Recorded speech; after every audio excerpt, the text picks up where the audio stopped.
ኣብ ተፈላለዩ ከባቢታት እናተንቀሳቐሱ ናይ ተፈጥሮን ሰብ ስራሕን ከባቢታት ብምጉብናይ ዕፅፍ ዝርግሕ ምባል ክልቲኦም ኣዝዮም ዝፈትዉ መጻምዲ ድሕሪ ተወሰነ ግዜ ንድሓር ሕፅር ምጥን ብዝበለት መርዓ ናብ ሓዳር ይኣቱ ኣብ ሓዳር ህይወት ኮይኖም እውን ነቲ ናይ ምጉብናይ ድሌቶም ኣጠናኺሮም ዝቐጸልዎ እዚኣቶም መጻምዲ ንነዊሕ ዓመታት ቆልዓ ብዘይ ምውላዶም ነዚ ድሌቶም ሓጋዚ ኮይንዎም ጸኒሑ እዩ።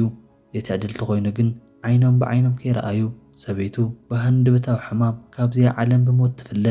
ድሕሪ ተወሰነ ግዜ ንድሓር ሚስጥራዊ ዝኾነ ቦታ ደብዳቤ ዝረኸበ እዚ ሰብኣይ በቲ ነገር ተደናጊሩ ብዙሕ ከይጸንሐ እውን ነቲ ናይ በዓል ገዝኡ መቓብር ንምርኣይ እንትኸድ ኣብ ዙርኡ ካብ ዝነበረ ውዑይ መቓብር ውሽጢ ኣዝዩ መሰንበድን ዘይእመን ነገርን ጉድ ዘብል ነገር የጋጥሞ።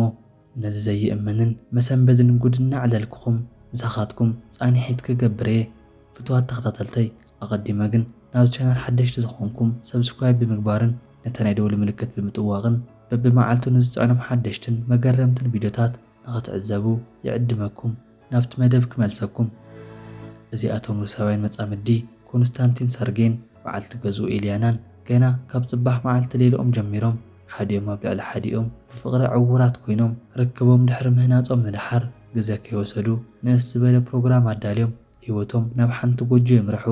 እዚኦም ሰብኣይን ሰበይትን ናብ ሓደሽቲ ዝኾኑ ቦታታት ብምኻድ ምጉብናይ ኣዝዩ ዘሐጉሶም ስለ ዝኾነ ናብ ዝተፈላለዩ ቦታታት ብምኻድ ኣብቲ ቦታ ካብ ዝርከብ ኣፓርታማ ብምክራይ ሓንሳብ ንኽልተ ወርሒ ዝኣክል ካልእ ግዜ ድማ ዋላ ንፍርቂ ዓመት እውን እንተኾነ ኣብቲ ልቦም ዝበሃጎ ቦታ እንትጸንሑ ክሳብ 2 ዓመት ዝኣክል ንባዕሎም እናዘናግዑ ጸኒሖም እዮም። እዚኣቶም መጻምዲ ቆልዑት ብዘይ ምውላዶም ምኽንያት ንዕኡ ስዒቡ ዝመጽእ ከም ንቖልዑት ምሕብሓብ ናብ ምህሮም ምውሳድ ንዝኣመሰለ ጽዕንቶ ስለ ዘይብሎም ናብ ደስ ዝበሎም ቦታ እናኸዱ ህይወቶም ብናጽነት እናመርሑ ጸኒሖም እዮም። ሓደ መዓልቲ ግን ዕድሚኡ 35 ዝመልአ ኮንስታንቲን ናብ ሓኪም ብምኻድ ዘይምውላዶም ምኽንያት መልዓሊኡ እንታይ ከም ዝኾነ ክፈልጡ ከም ዝግብኦም ናብ በዓልቲ ገዝኡ ሓሳብ ኣቕርበላ። ንሳ እውን ተሰማሚዓ ናብታ ኣብ ቀረባ ቦታኦም ዝርከብን ብዛዕባ ንሱ ናብ ዘጽንዕ ናይ ጥዕና ማእኸል ብምኻድ ክልቲኦም ምርመራ ድሕሪ ምግባሮም ኤልያና ካብቲ ናይ ሓኪም ክላስ እናበኸየት ብምውፃእ ኣብ ፊት ንፊት ኮፍ ኢሉ ይጽብያ ንዝነበረ በዓል ገዝኣ ብሓዘን ኣብ መዓሙቕ ስምዒት ኣትያ ተሓቑፎ። ካብኡ እውን ትፈልጥ ኣነ ናብኣይ ተዓደልኩን ንስኻ ግን ብዝመረጽካዮ መገዲ ቆልዓ ክትወልድ ትኽእል ኢኻ ናጻ ከም ዝኾንካ ክዛረበካ ይደልየ።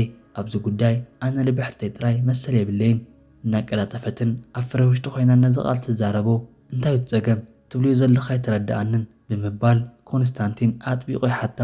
ኣነ ውላድ ክህበካ ይክእልን ኢላ ንኣፋ ብምሽፋን ገጻ ምሰዘረት ንሱ እዳው ኣብቲ ናይ ሰበይቱ ማእገር ድግፍ ብምባል ናብኡ ጸጊዑ ይሓቕፋ እሞ ዝተፈጥረተ ዝፍጠር ክሳብ መወዳእታ ምስኣ ኮይኑ ህይወቱ ከም ዝመርሕ ኣረጊጹ ይዛረባ። ኤልያና ካብ ስራሓ ንኽትገላገል ውሕድ ዓመታት እንትተርፋን ኢሉ እውን ህይወቶም ብጽቡቕ እናመርሑ ኣብ ዝነበርሉ ሰዓት ሃንደበት ሰዓልቲ ኣሕምቓ ኮንስታንቲን ብዛዕባ ድሕንነታ ኣዝዩ ክጭናቕ ጀመረ። ካብኡ እንድሓር እውን ምናልባሽ ቅልል ዝበለ ኣለርጂክ ክኾን ከም ዝኽእልን ንሱ እውን ኣብቲ ከባቢኦም ዝነበሩ ደማሙ ወይ እውን ኣኻልብ ተፈጢሩ ክብሉ ስለ ዝሓሰቡ ሒደት ጻንሒት እኳ እንተገበሩ ኤልያና ግን ዋላ ሓደ ለውጢ ክተርኢ ኣይከኣለትን። እቲ ኩነታት እናበኣሰ ብምምጽኡ ናብ ሕክምና ከይዳ ንኽትምርመር ምስ ገበሩ ነቲ ምርመራ እናገበረላ ጸንሐ ሓኪም ክሳዱ እናነቕነቐ ስቕ ኢሉ ሰዓል ከም ዝኾነት ካብ መዐገሲ መድሓኒት ካልእ ምንም ክግበር ከም ዘይከኣል ተዛሪቡ ይፋነዎም።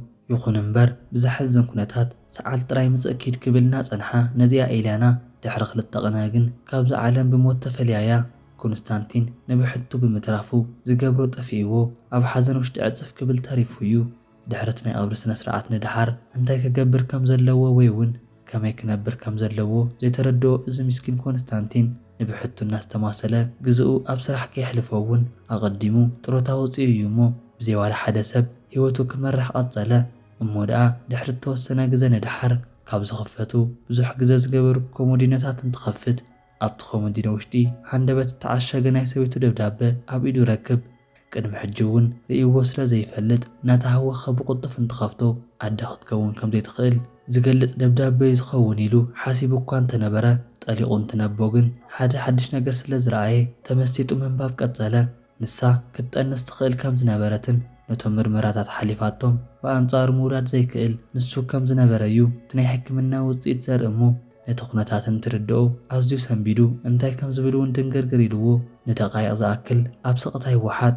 ካብኡ እውን እቲ ግዜ ድሕሪ ምውድኡ ነዚ መሕዘን ነገር ብምርኣዩ እንትበዝሕ ሓሪቑን ኣብ ልዕሊ ሰበይቲ እውን ቁጣዕ ተሰሚዕዎ ከመይ ዓይነት ሓሳዊት እያ ነይራ ክብል ክወቕሳ ጀመረ።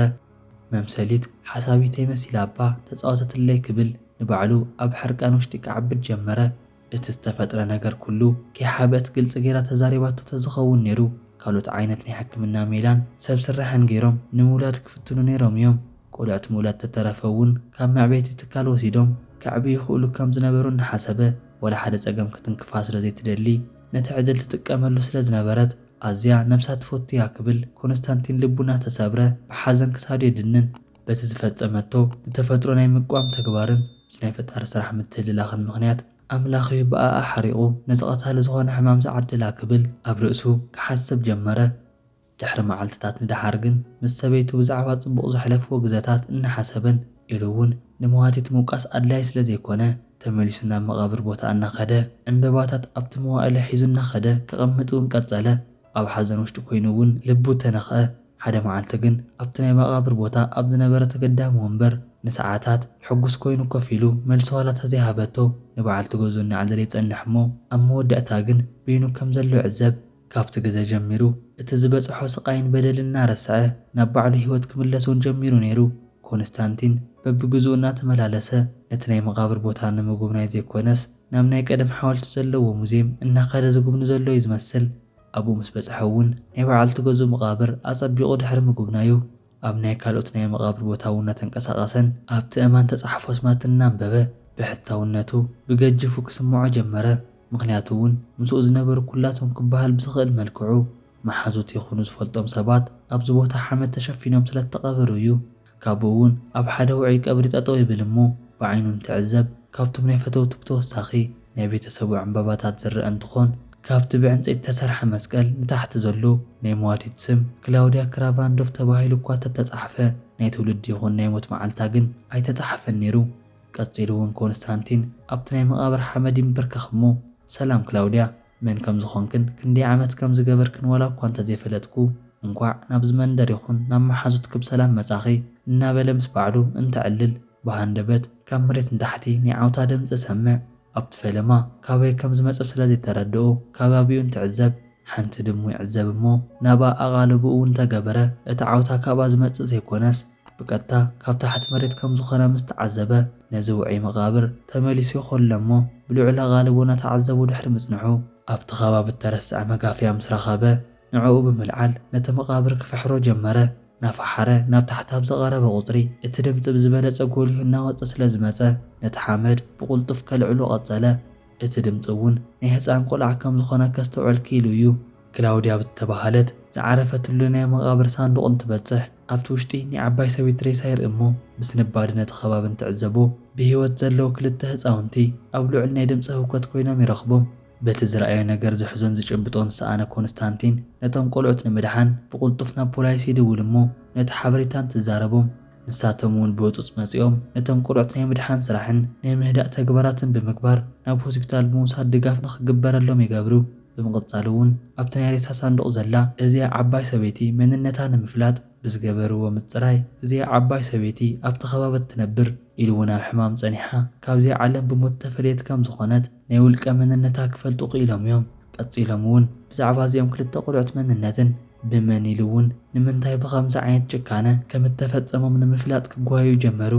ክላውድያ ቅድሚ 2 ዓመታት ውልዳ ብሞት ዝሰኣነት እንትኾን እታ ተወልደት ጓላ ድማ ብመልክዕ ምስ ዓባያ ትመሳሰል ጁሬስ ሚላንያ ትበሃል። ናይ ኣዲኣ ጨና ከይረኸበት ንኽትዓቢ ተገደደት። ሚላን እውን ኣቦኣ እውን ኣይትፈልጦን ነይሩ እሞ ንዓኣ ናይ ምዕባይ ሓላፍነት ኣብ ዓባያ ክላውድያ ይወድቕ።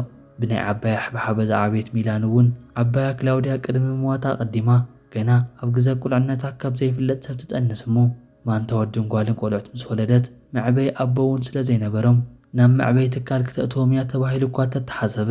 ብሓዘን ልባት ተሰብረን ፈፂሙ ነቶም ቆልዑት ናይ ምሕብሓብ ዓቕሚ ዘይብላ ሚላን ኣብ ዋላ ሓንቲ ዘይፈልጡ ህፃውንቲ በቲ ናሃታ ርእሲ ክውሰን ዘይሕሰብ ነገር ንኽትውሰን ተገዲዳ እያ። ኣብ ልዕሊቶም ህፃውንቲ ጨኪናትሎም እያ። ቀፂሉ እውን ዝገበረቶ ነገር ኣዝዩ ሕሳር ዝኾነ ናይ ሬሳ ሳንዱቕ ኣዳልያ ዓባያ ድሕሪ ምቕባራ ንእሽተይ ግዜ ተፀቢያ ካብቲ ቦታ ምስ ከዱ ነቲ መቓብር ፍሒራ ብዘይገለ ምሕረት ነዚኦም ህፃውንቲ ምስ ዓባያ ሬሳ ትገብሮም እሞ ነቲ ሓመድ ኣንቢራ ጨርቀይ ወርቀይ ከይበለት ናብታ ኩሉ ሰብ እናፈተዋ ዝነብረላ መስኮ ተምርሕ። ናይ ፖሊስ ናይ ምርመራ ፋይል እውን ነዚ ኣረጋጊጹ እዩ። እዚኦም መናቱ ትረፉን ትብሎም ኣብ ኢድ ኮንስታንቲን ዝዓረፉ እንትኾኑ እዚ ተጓንፎ እናገረመሉ እኳ እንተኾነ ብተመሳሳሊ ግን እዚኣቶም መናቱ ንግሆን ምሸትን ካብ ዓይነቱ ክወፅሉ ኣይከኣሉን እሞ ኩሉ ሻዕ ናብቲ ተቐመጥሉ ወለዲ ኣልቦ ናይ ህፃውንቲ መዕበይ ትካል እናኸደ ክሓተሎም ቀጸለ። ኩሉ ሻዕ ነዚኦም ቆልዑት ንምርኣይ እንትመላለስ ትዕዘቦ ዝነበረት ነርሲ እውን ሓደ መዓልቲ ተፀጓዓ እሞ ንምንታይ ንስኻ ከም መዕበይ ወሲድካ ይተዕብዮምን ክትብል ሓሳብ ተቕርበሉ። ንሱ እውን ብሕታውነት ስለ ዝሃሰዮን ቆልዓ ምዕባይ እውን ፀጋ ከም ዝኾነን ብምሕሳብ ንድሕሪት ከይበለ ነዚኦም ቆልዑት ንምውሳድ ሓደ ስጉም ንቕድሚት ብምኻድ ዘድሊ ሰነድ ክመልእ ጀመረ። በቲ ከይዲ መሰረት እውን ናይ ጥዕንኡ ኩነታት ድሕሪ ተመርሚሩ ምሕላፉ ካልኦት መለክዕታት እውን ኣማሊኡ እንተብቅዕ ነቶም ቆልዑት ሒዙ ናብ ገዙ ብሓጎስ እንተመርሕ ብናይ ሰበይቱ ምኽንያት ዘይረኸቦ ናይ ቆልዑ ምውላድ ኣጋጣሚ በቶም ናይ ሓኻይም ጌጋ ወይስ ብናይ በዓልቲ ገዙ ሓሶት እቲ ሓቂ ኣይበፅሖን ነይሩ። በዚ በለ በቲ ግን ናብቲ ናይ መቃብር ቦታ ክመላለስ ዝኸረመ ኮንስታንቲን ሕጂ ክልተ ጽቡቓት ቆልዑት ሒዙ ናብ ናይ ቆልዑት መጻወቲ ቦታ ምኻድ እውን ከዘውትር ጀሚሩ እዩ። ነዚ ታሪክ ከመይ ረኸብኩሞ? ናትኩም ሓሳብ ኣብ ኮመንት ክደፍለይ እናበልኩ ናብዚ ቻናል ሓደሽቲ ዝኾንኩም ሰብስክራይብ ብምግባር ኢሉ እውን ላይክን ሸር ምግባር ኣይትረስዑ።